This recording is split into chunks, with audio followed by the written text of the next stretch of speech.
আসসালামু আলাইকুম প্রিয় বন্ধুরা।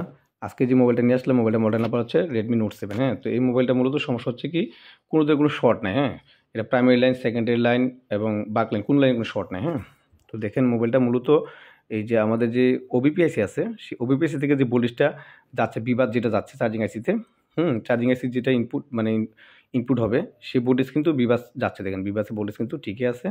ওবিপিআইসি হ্যাঁ কন্ট্রোল করার পরও দেখেন এখানে কিন্তু মোটামুটি যে ভোল্টেজটা আসতেছে 3.7, এই সেটটা কিন্তু কাজ করার কথা। মূলত সমস্যা হচ্ছে কি, এটা এই চার্জিং এসিটা খারাপ হওয়ার কারণে আপনার বিপিএস কোনো পাওয়ার তৈরি হচ্ছে, বিপিএস পাওয়ার যে ভোল্টেজটা তৈরি হওয়ার কথা এখানে কোনো ধরনের ভোল্টেজ আসতেছে না। মানে মূলত অনেক পরীক্ষা নিরীক্ষা করা হয়েছে, কোনো শর্ট নাই মোবাইলে, প্রাইমারি লাইন, সেকেন্ডারি লাইন কোনো লাইন শর্ট নাই। দেখেন বিপিএস পাওয়ার উৎপাদন হচ্ছে এটার মধ্যে, মানে এই আইসিটাই খারাপ, মূলত এই চার্জিং আইসিটাই নষ্ট। তো আমরা এই আইসিটার কাছে চেঞ্জ করে দেখাবো আপনাদেরকে। তো দেখেন কোনো ধরনের কোনো ভোল্টেজ দিচ্ছে না। এক্ষেত্রে দেখেন চার্জিং আইসি থেকে কোনো ভোল্টেজ আউটপুট হচ্ছে না, ঠিক আছে।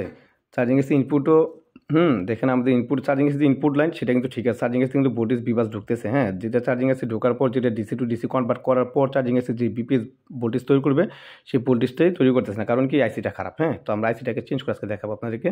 তো দেখেন আইসি চেঞ্জ করার সময় আমাদের মোবাইল হটগানের হিট থাকবে 360 প্লাস ইয়ার থাকবে 35। তো আমি ভিডিওটা লম্বা না করার জন্য, যেন না লম্বা যেন না হয় এই জন্য ওইদিকে চিন্তা করে একটু কাজটা একটু দ্রুত করতেছি।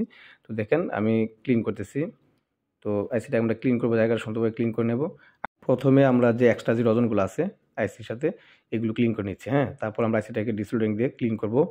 দেখেন ডিসোল্ডারিংয়ের মাধ্যমে আমরা যখন ডিসোল্ডারিং চালাবো তখন দেখেন আমাদের অনেকে আমাকে কমেন্ট করছেন যে ভাই আপনার আজকের কাজগুলো খুব ভালো লাগে। ঠিক আছে ভাই, আপনিও কাজ করেন, আপনিও ট্রাই করেন, অবশ্যই আপনার কাজটা শিখতে পারেন। আসলে দেন আহামরি কোনো বিষয় না আইসি কাজগুলো, মূলত একটু প্র্যাকটিসের বিষয়। আপনি যদি 15-20 দিন প্র্যাকটিস করেন বা আমাদের ট্রেনিং সেন্টারে আসেন, আপনি যদি সর্বোচ্চ 15 দিন ট্রেনিং করলে আপনি আইসি কাজ করতে পারেন। 15 দিনও আপনার আইসি মাস্টার আপনি হতে পারবেন, ব্যাপার ম্যাটার না। হ্যাঁ, তো দেখেন আইসি কাজগুলো কিন্তু আসলে ফ্যাক্ট না, আপনার ট্রেসিংটাও সবচেয়ে বড় কথা। একটা মোবাইলের প্রবলেমটা কী হয়েছে এটা ট্রেসিং করাটা, বা মোবাইলের যে প্রবলেমটা এটা ফাইন্ড আউট করাটাই সবচেয়ে বড় বিষয়। হ্যাঁ, তো এক্ষেত্রে যারা এই বিষয়গুলো শিখতে চান আমাদের সাথে অবশ্যই যোগাযোগ করতে পারেন।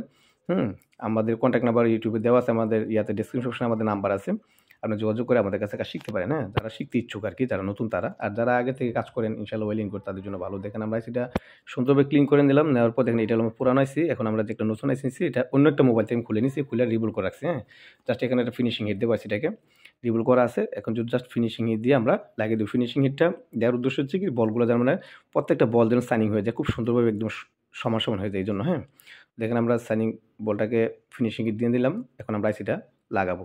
তো আইসি লাগানোর সময় আমাকে একজন কমেন্ট করছে ভাই আইসি লাগানোর সময় বেশিরভাগ আইসি সময় নড়া যায়, উড়া যায়। আসলে ভাই নড়া বা উড়ার সমস্যাটা হয় কেন জানেন?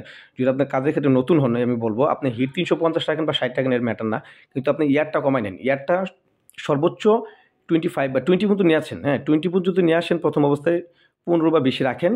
হ্যাঁ, রাখার পর হিট দেওয়ার পর দেখেন যখন মনে হচ্ছে দেখেন আইসিটা বসে গেছে, মোটামুটি একটা কন্ডিশন হচ্ছে, তখন আপনি হিটটা আবার 35 নিয়ে আসেন। হ্যাঁ, কোনো সমস্যা নেই। দেখেন এখন আমরা কিন্তু 35, আমার কিন্তু 35 হিট দেওয়া আইসি তুলতে লাগাতে কোনো সমস্যা হয় না, যেহেতু আমি আগে থেকে কাজ করি। তো আজকে এই পর্যন্তই, ভালো থাকবেন, আল্লাহ হাফেজ।